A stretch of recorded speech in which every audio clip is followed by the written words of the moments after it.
Hello brother, કેમ છો? સીતારામ, કેમ છો? મજામાં? મજામાં. હારું સારું. શું નામ તમારું? રાજુભાઈ. રાજુભાઈ, શું કામ કરો રાજુભાઈ? ભંગારનો ધંધો કરું સાહેબ. ભંગાર ને કચરો ને એવું.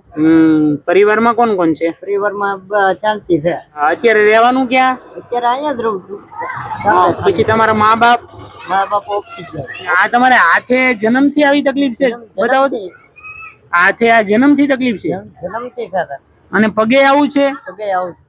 ઓહો, તો તમારું બધું ખાવા પીવાનું ની બધું ટિફિન આવી જાય. અચ્છા, ઓલું ફરતું અન્ન ક્ષેત્ર છે એ? હા.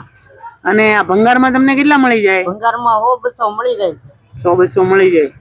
100-200 મળી જાય. અને રહેવાનું આપણે મોવા જ. મોવા. બરોબર છે. તબિયત પાણી સારા રહે ને તમારા? તબિયત પાણી તો સારા જ રહે. અચ્છા, સારું રાજુભાઈ. આ તો મેં તમને જોયા ને, મને પેલા ભાઈએ કીધું છે કે આ રાજુભાઈ છે ને અપંગ છે અને એને હાથે જન્મથી તકલીફ છે અને પોતે કચરો વીણે છે. એમાં એનું પોતાનું એકલાનું ખાવા પીવાનું થઈ જાય અને અહીંયા મંદિરમાં હુવે છે. તો મેં કીધું હું મળતો જ આવે ને. બરાબર, હું તમને છે ને થોડી મદદ કરું છું, બરોબર છે? તો છે ને ખાજો પીજો અને આનંદથી રહેવાનું. અને બીજું કયો? હા બસ. તમે રોજે કચરો વીણવા જ વિયા જાઓ? હા, વીણવા જ ગયો.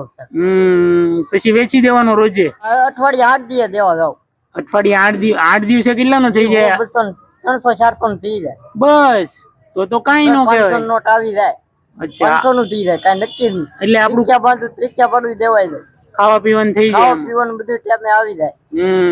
અને આ તમારે પગે તકલીફ છે ને આવી? દોસ્તો, આપણને અત્યારે રાજુભાઈ મળી ગયા છે. અને પેલા ભાઈ મને હોટલ વાળા કહે કે આ એક ભાઈ એવા છે કે પોતે અપંગ છે અને હાથે જન્મથી તકલીફ છે. તો મેં કીધું હું એમની મદદ કરું. તો રાજુભાઈ, આ છે ને રોકડ રકમ છે ના, તમે રાખજો ને. બીજું કયો? તબિયત નું ખાસ ધ્યાન રાખજો.